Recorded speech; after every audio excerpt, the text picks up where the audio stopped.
특성들을 우리의 삶에 이렇게 내조하면서 나는 이 스타일이 좋다, 나는 저 스타일이 좋다 이렇게 이야기하는 경우들이 생길 수 있을 것 같아요.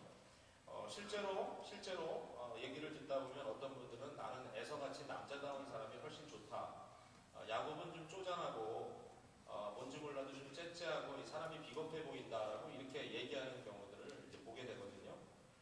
성경에 봐도 여러분 보이지만 이삭은 남자다운 에서를 좋아했고 리브가는 좀 집에서 이렇게 가사를 돌보면서 좀 여성스러운 야곱을 좋아했어요. 그래서 이 자리에 이 말씀을 들으면서 여러분 마음에 나는 에서가 더 좋아. 아무리 그래도 에서에 대한 연민이 가고 에서가 왠지 몰라도 피해자 같고 에서가 아무래도 좀 이렇게 좀 이 모든 상황에서 불리한 것 같다라고 이렇게 생각하는 경우가 있을 수 있습니다. 근데 이러한 이 스토리를 여러분들이 읽을 때 굉장히 조심해서 봐야 되는 부분이 뭐냐면 저자가 무엇을 얘기하려고 하는가라는 거예요. 그러니까 이 성경에 저자가 있지 않습니까? 창세기를 기록한 실제 저자가 있고요. 사람, 인간 저자가 있고 뿐만 아니라 그 일을 뒤에서 실제적으로 역사하여 주관하시는 성령의 역사가 있습니다. 그죠? 그래서 성령도 영감하신 저자일 수 있고 또 인간 저자도 우리가 생각해 봐야 됩니다. 그래서 이 사람의 저자 또 그 사람을 통하여 성령께서 말씀하고자 하시는 그 부분이 뭔가라고 우리가 생각해 보았을 때 그 저자가 여기에 자기 나름대로의 해석을 집어넣어가지고 그 해석을 중요시 여기는 게 있어요. 그죠? 그게 뭐냐? 과연 에서와 야곱의 이슈가 뭐고 문제가 뭐고 우리가 어떤 부분에서 우리 삶에 올바로 적용해야 되겠는가? 이 질문을 해야 된다는 말이죠. 여기에 대한 답은 우리 본문에는 34절에 너무 클리어하게 나와 있어요. 34절에 이렇게 써있죠. 야곱이 떡과 팥죽을 에서에게 주매 에서가 먹으며 마시고 일어나 갔으니 그 다음이 중요하죠. 에서가 장자의 명분을 가볍게 여김이었더라. 결국은 이 상황을 그대로 설명하는 것뿐만 아니라 이것이 문제다라고 이렇게 저자가 아주 우리 입에다가 숟가락으로 떠먹이는 거죠. 이 부분을 망각하고 나는 에서가 더 좋아 이러면 안 돼요. 알았죠 여러분? 네, 좀 이따 말씀 나눌 때도 그런 오류가 없기를 바랍니다. 이 에서의 문제가 그럼 뭐냐? 여기에 중요한 키는 이거죠. 장자의 명분을 가볍게 여겼다. 자, 그럼 오늘 본문을 여는 키가 뭐냐? 장자의 명분입니다. 도대체 이 장자의 명분이 뭐길래 에서는 그것을 가볍게 여겼고 반면에 야곱은 어떻게 했겠어요? 그것을 중하게 여겼겠죠. 무겁게. 그러니까 야곱에게는 이것이 너무 중한데 에서는 그것을 도리어 가볍게 여겼다. 뭐 이게 가진 자의 여유라고 할 수도 있겠죠. 이미 자기가 장자니까. 그러나 실제적으로 창세기를 우리가 훑어보면 이것이 함정이에요. 이게 바로 함정이에요. 자, 일단 이것부터 봅시다. 과연 이게 뭐냐? 장자의 명분이 과연 단순히 한 가정에서 아들로 태어났기 때문에 장자로 태어났기 때문에 그가 가질 수 있는 아버지의 유산권을 말하고 있는 것인가? 과연 그건가? 여러분 아니에요. 그게 아니에요. 왜냐하면 사실은 이 모든 스토리가 아브라함으로부터 흘러내려오거든요. 과연 장자의 이 복, 장자의 이 명분 이게 과연 뭐냐 했을 때 우리는 하나님께서 세상을 구원하기 위하여 택하신 구속 라인으로서 그 줄기로서 첫 출발인 아브라함부터 봐야 되는 거죠. 자, 여러분 창세기 펴고 계시니까 빨리빨리 찾아봅시다. 12장. 창세기 12장 2절과 3절이 하나님께서 하시는 말씀이니까 그걸 한번 읽어볼게요. 2절과 3절, 12장 2절 3절 시작. 내가 너로 큰 민족을 이루고 내게 복을 주어 내 이름을 창대하게 하리니 너는 복이 될지라. 너를 축복하는 자에게는 내가 복을 내리고 너를 저주하는 자에게는 내가 저주하리니 땅의 모든 족속이 너로 말미암아 복을 얻을 것이라 하신지라. 여러분, 하나님께서 아브라함을 마치 이 세상의 장자처럼 부르셨어요. 이 세상의 장자처럼 아브라함을 부르셔서 그에게 하신 말씀이 뭐냐면 너는 복이 된다 그랬어요. 네가 복이라는 거야. You are the blessing. 그러니까 이 복은 내가 돈을 얼마나 버느냐, 내가 얼마나 권력을 갖고 있느냐는 그런 이슈가 아니라 내가 복덩이가 되는 거야. 그러니까 하나님께서 아브라함이 있는 곳에 복을 주시고 아브라함을 거부하는 곳에 복이 아닌 화가 있게 한다는 거예요. 그리고 아브라함을 세상을 블레싱하시려고 하는 하나님의 마음에 쓰임받는 그러한 도구로서 블레싱의 통로로 아브라함을 사용하시겠다는 거예요. 하나님의 택한 사람의 모습이에요. 자, 이러한 아브라함의 복덩어리가 돼서 그가 있는 곳에 화해가 일어나고, 그가 있는 곳에 사랑이 일어나고, 그가 있는 곳에 희망이 일어나고, 그가 있는 곳에 새 출발이 있고, 그가 있는 곳에 하나님이 임재하시고, 이러한 은혜가 아브라함에게 주어지는데 이 복이 그 다음 누구에게 가느냐? 당연히 이삭에게 가죠. 여러분, 지난번에 아비멜렉이 아브라함에게 나타나서 그 얘기했죠. 너가 하는 모든 일에 하나님이 함께 하신다 그랬죠. 근데 그 얘기를 이삭이 또 나중에 듣게 됩니다. 자, 25장으로 넘어가서 어쨌든 다시 돌아갑니다. 제가 한 가지 좀 의아하게 생각했던 구절을 오늘 좀 풀어봅니다. 25장 11절을 보면요, 이런 얘기가 거기 나와요. 아브라함이 죽은 후에 하나님이 그의 아들 이삭에게 복을 주셨다 그랬어요. 아브라함이 죽은 이후에 복을 줬다 그랬어요. 저는 마음에 이런 생각했어요. 아니 도대체 무슨 복을 세상 주셨는가? 아브라함이 이미 죽기 전에 그의 모든 재산을 이삭에게 물려줬습니다. 그리고 모든 소위 말하는 스텝 칠드런, 그러니까 자기가 이렇게 첩을 통해서 난 아이들, 이스마엘을 포함해서 이런 아이들은 다 내보냈어요. 이삭에게만 모든 유산을 주고 다른 아들들에게는 선물을 줘서 다 떠나보내게 했어요. 그러니까 이 아브라함은 이미 이삭을 자기의 후사로 삼았고 거기에 대해서는 어떤 디스퓨트도 없어요. 그런데 왜 아브라함이 죽은 후에야 이삭에 하나님의 복을 주셨다고 얘기하고 있는 거예요. 바로 이게 좀 전에 말했던 아브라함의 복이에요. 아브라함의 복. 복덩이가 된 거예요.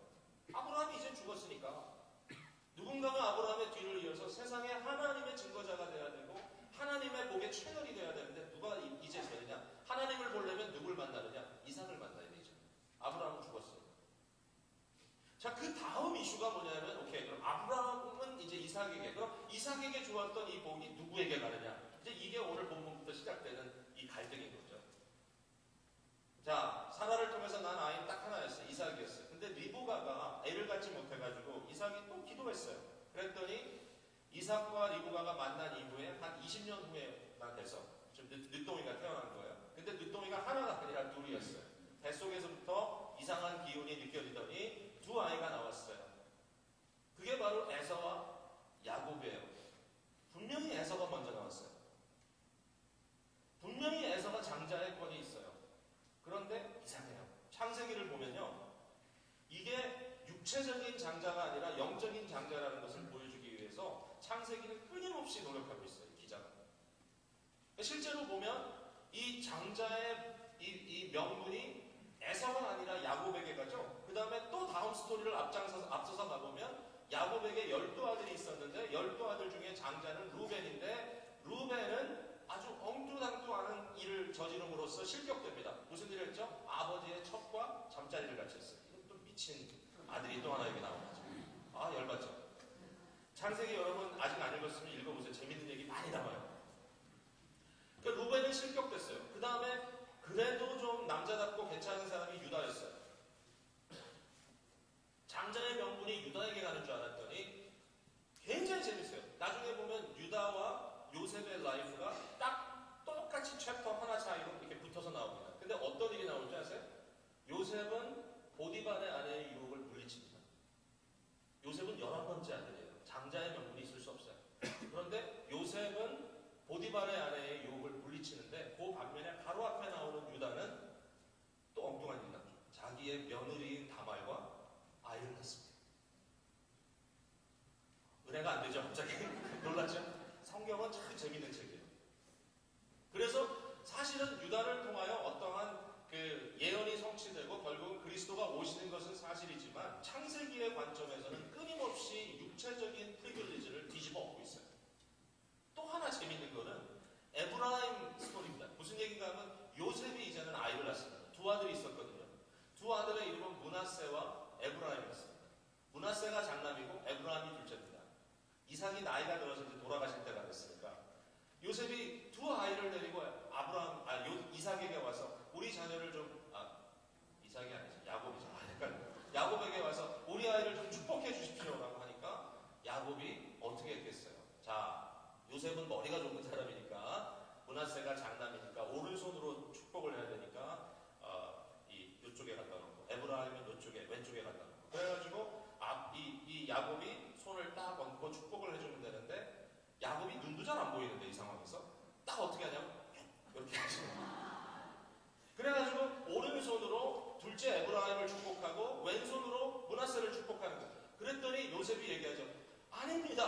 잘못 바뀌었습니다. 손을 똑바로 해서 하십시오. 그랬더니 요셉 야곱이 하는 말이 뭐죠?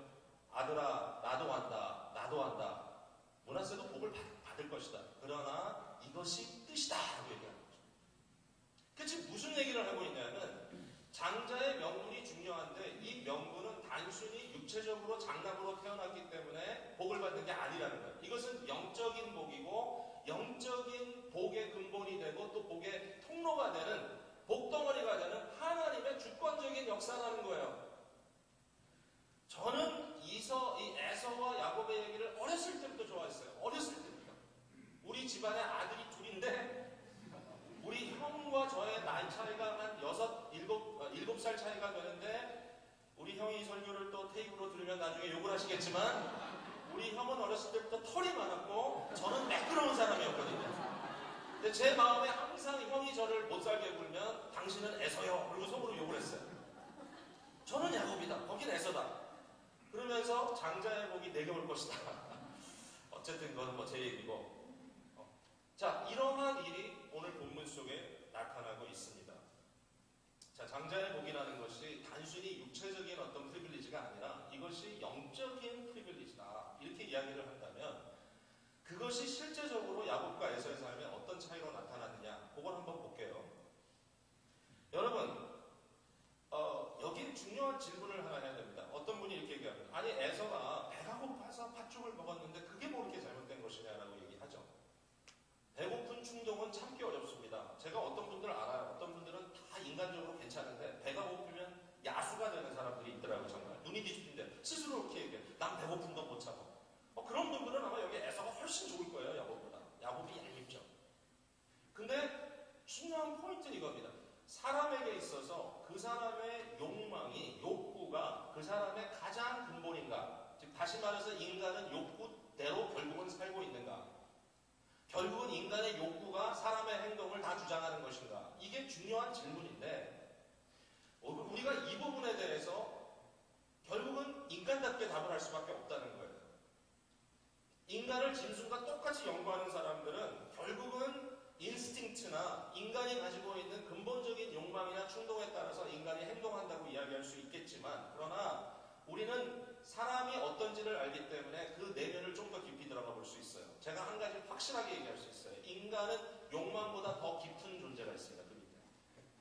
욕망이요 그대로 드러나질 않아요. 사람들마다 자기의 욕구가 있지만 그렇다고 해서 그대로 행동하지 않아요. 배고프다고 먹지 않아요. 우리 여성들이 얼마나 열심히 다이어트를 하는데 먹고 싶어도 안 먹어요. 그 욕망을 어떻게 이기는지 모르겠어요. 거기 뒤에는 또 다른 욕망이 있거든요. 예뻐지고 싶은 욕망. 자, 이런 여러 가지 욕망이 있습니다. 에서에게 있어서도 욕망이 있습니다. 먹고 싶은 욕망이 있지만 또 하나 욕망을 우리가 뺄 수는 없는 거예요. 그가 장자의 명분을 유지하고 싶은 욕망도 있었어요. 있기는. 그걸 고려하니까. 인간이 같은 욕망들이 자기 앞에 여러 욕망들이 이렇게 펼쳐지는데 그 여러 욕망 중에 어떤 욕망을 쫓아가느냐 하는 것을 디터민해주는, 그것을 결정해주는 욕망보다 밑에 있는 좀 더 근본적인 결정기관이 있다는 거예요. 인간에게는.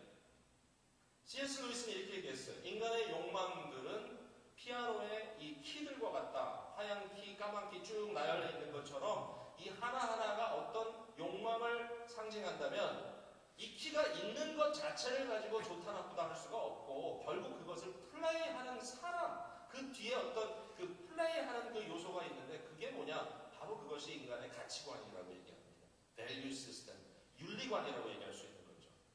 이 도덕이라고 하는 것은 선하고 악한 것을 구별함으로 그 상황 속에 내가 어떻게 행동해야 되는지를 컨트롤해준다는 것이죠. 여러분, 절제라는 것은요, 모든 욕망을 다 끊어내는 게 절제가 아니에요. 절제는 욕망을 적절하게 표현하는 게 절제예요. 적절하게 하는 거예요. 양도 조절하고 시기도 조절하고. 그래서 적절한 시기에 적절한 욕망이 분출됨으로써 그 욕망을 통하여 인간이 살아가는 거예요. 정상적으로. 여러분, 식욕이 없으면 우리 죽습니다. 여러분, 잠자고 싶은 욕망이 없으면 우리 죽습니다. 여러분, 사랑하고픈 욕망이 없으면 인류는 멸종당하고 맙니다. 욕망은 다 필요한 거예요. 그러한 욕망 자체가 나쁜 게 아니에요. 그러나 중요한 건 뭐죠? 언제 어떻게 그 욕망들이 적절하게 사용되는가. 이게 핵심입니다. 이게 중요합니다. 안타깝게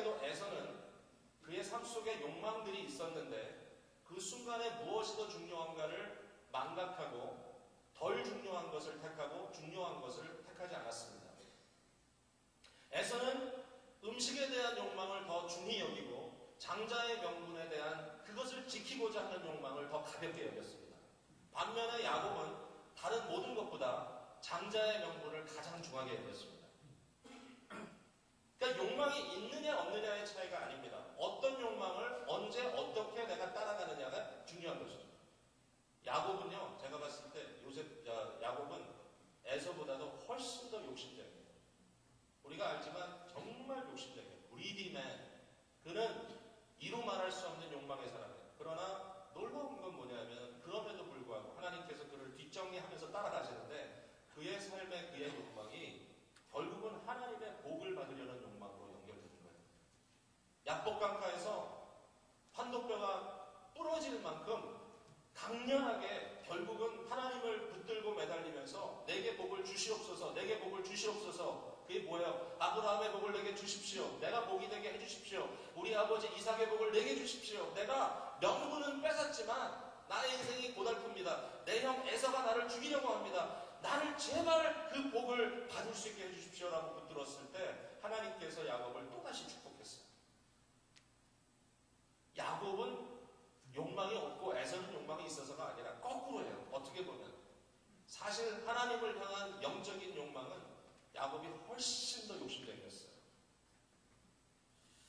히브리서는 이 부분에 대해서 우리에게 경고합니다. 히브리서 12장 16절 17절의 말씀을 보면 이렇게 써 있습니다. 한 그릇 음식을 위하여 장자의 명분을 판 에서와 같이 망령된 자가 없도록 살피라. 너희가 아는 바와 같이 그가 그 후에 축복을 이어받으려고 눈물을 흘리며 구하되 버림받아 회개할 기회, 돌이킬 기회를 얻지 못하였느니라.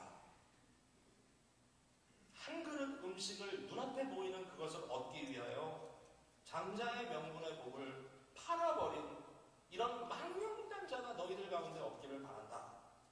나중에 결국은 시기가 늦어서 그 후에 축복을 이어받으려고 눈물을 흘리고 때를 썼지만 이미 버스는 떠나고 이미 비행기도 떠나고 배도 떠나고 이제는 돌이킬 기회를 찾을 수가 없었다. 여러분, 마지막 때는요, 이 세상에 어느 누구도 하나님 앞에 거역하고 하나님 앞에 거부하는 자는 아무도 없습니다. 100% 다 하나님이 하나님인 줄을 믿게 됩니다. Everybody believes, 마지막에는. 그러나 그 중에 일부는 이를 갈며 억울한 마음을 품을 수밖에 없는 거예요. 왜냐하면 그들의 삶이 어디에 인베스트 됐냐가 너무 확연하게 드러나기 때문에. 하나님 앞에 어느 누구도 노출되지 않는 자가 없기 때문에. 그렇다면 예수를 믿는 구원을 받은 저와 여러분이 어떠한 마음을 가져야 될 것인가?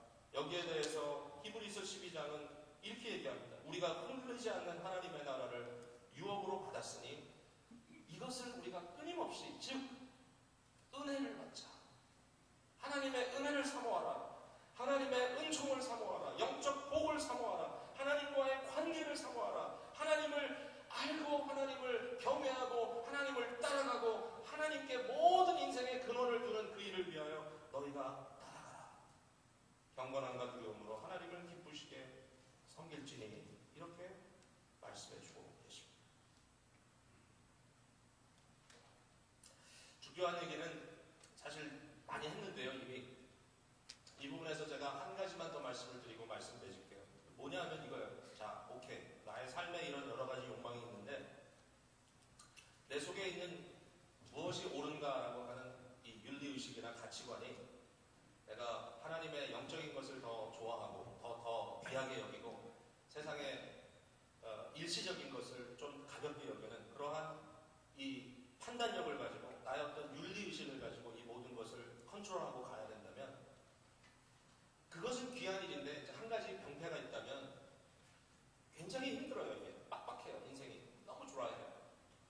여러분, 만약에 여러분이 신앙생활 하는데 여러분의 신앙생활에 하나님을 위한, 여러분 생각에, 우리 마음의 판단에 하나님을 위한, 신앙의 성장을 위한, 영적인 일을 위한 우리의 어떤 의지가 항상 그렇지 않은 다른 욕망에 의해서 항상 거부당하고 있다면, 즉 다시 말해서 정말 다이어트하는 사람처럼 끊임없이 우리의 음식에 대한 욕심을 참으면서 견뎌야 된다든지, 정말 우리 속에는 뭔가 이렇게 선한 의지나 선한 욕망보다 이런 악한 욕망이 너무 많아서 결국은 나를 디스트랙하게 만들고 끊임없이 나는 이것을 빡빡하게 힘들게 어렵게 싸우며만 나가야 된다면 얼마나 힘들겠어요. 근데 여기 이제 복음이 있어요. 굿뉴스. 굿뉴스는 뭐냐면 야곱이 야곱다워진 배경에는 사실은 야곱이 먼저 이걸 한 게 아니라 야곱이 장자의 복을 구하려고 하는 욕망을 먼저 자기가 내세운 것이 아니라 이것은 좀 비밀스러운 모습이지만 우리가 사실 이것은 하나님의 주권으로 신비함으로 받아들여야 되지만 하나님께서 야곱을 선택했다는 거예요. 야곱의 선행적인 은혜를 부어주셨다는 거예요. 에서가 아닌 야곱에게 하나님의 관심을 집중해 주셨다는 거예요. 자, 이 부분에 대해서 우리는 에서의 입장에서 생각하면 사실 너무 힘들고 이 부분은 이것은 믿는 자에게 확신을 더하기 위하여 주신 교리이기 때문에 이 선택했다는 교리는 이것은 아닌 사람의 관점에서 더 이상 이야기하지 말고 우리가 받았다는 도대체 아무 자격도 없는데 왜 그걸 받았을까? 은혜에 감격해야 될 이슈란 말이죠. 저와 여러분은 은혜로 택함받은 자들이에요. 여러분 믿습니까? 아니 오늘 왜 이 자리에 와서 여러분 예배하고 있습니까? 왜 예배를 드리고 싶습니까? 왜 여러분 성도로서 봉사합니까? 왜 여러분 주님 앞에 헌신합니까? 왜 이러한 일들이 우리 삶 속에 일어납니까? 억지로 하셨어요? 어떨 때는 힘들고 어렵기도 하죠. 좀 덜 가고 싶은 마음이 생기기도 하죠. 그러나 이 자리에서 저와 여러분이 하나님 앞에 있다고 하는 믿음을 가지고 예배할 수 있는 이유는 우리 속에 믿음이라고 하는 선물을 주셨기 때문이에요. 믿음을 주셨어요, 우리 속에. 그리고 우리 안에 우리를 택하여 그의 자녀 삼으신 하나님께서 우리 안에 선한 욕망을 불릴 듯 일으켜 주신다는 거예요. 이게 약속이에요. 약속. 우리 속에. 즉 우리는 엄밀히 따지면 우리는 하나님께 부름받은 야곱과 같은 존재들이기 때문에 우리는 에서처럼 사는 것이 어렵고 야곱처럼 사는 게 쉬워야 돼요. 우리의 인생은. 자, 빌립보서 신약성경 빌립보서 1장으로 갑니다. 이 안이 막 더워지네요. 제가 다들 더우신가요? 우리 교회 이 유틸리티 시스템이 너무 좋아가지고 좀만 추우면 히터가 나오고 좀만 더우면 에어컨 디션이 나오고 빨리 에어컨이 나오기를 기대하겠습니다. 빌립보서 1장 6절에 보니까 제가 이거를 새로운 우리 교우들과 말씀 나누기 전 좋아하는 구절인데 이런 말이 써있어요. 너희 안에서 착한 일을 시작하신 이가 그리스도 예수의 날까지 이루실 줄을 우리는 확신하노라. 하나님께서 우리 안에 착한 일을 시작하셨다는 거예요. 우리 안에. 근데 이 착한 일이 빌립보 교회가 바울을 선교적으로 섬긴 일이 착하다라고 얘기하는 게 아닌가라는 그런 센스도 얘기하는 사람들이 있는데 아무리 봐도 이 착한 일은 하나님께서 하신 착한 일, 하나님께서 하신 선한 일, 우리 안에 이러한 선한 일을 시작하신 이가 그리스도 예수의 날까지 우리를 이끌어 주실 것을 확신한다. 근데 그 선한 일이 뭐냐? 2장 13절 여기까지만 봅시다. 2장 13절 같이 찾아서 320페이지 2장 13절 한 목소리로 듣습니다. 시작. 너희 안에서 행하시는 이는 하나님이시니 자기의 기쁘신 뜻을 위하여 너희에게 소원을 두고 행하게 하시는. 무슨 얘기예요? 하나님을 기뻐하시고자 하는, 기쁘게 하고자 하는 열망을 우리 가운데 두신다는 거예요. 하나님이 기뻐하시는 일들을 하고자 하는 마음의 열망을 우리에게 주신다는 거예요. 믿음의 생각. 이게 야곱과 에서의 차이예요. 여러분, 성도는 예배하면 행복해요. 성도는 사랑하면 해피해요. 사실 모든 인간이 그렇지만 더군다나 우리는. 성도는요, 용서하면 밥맛이 돌아와요.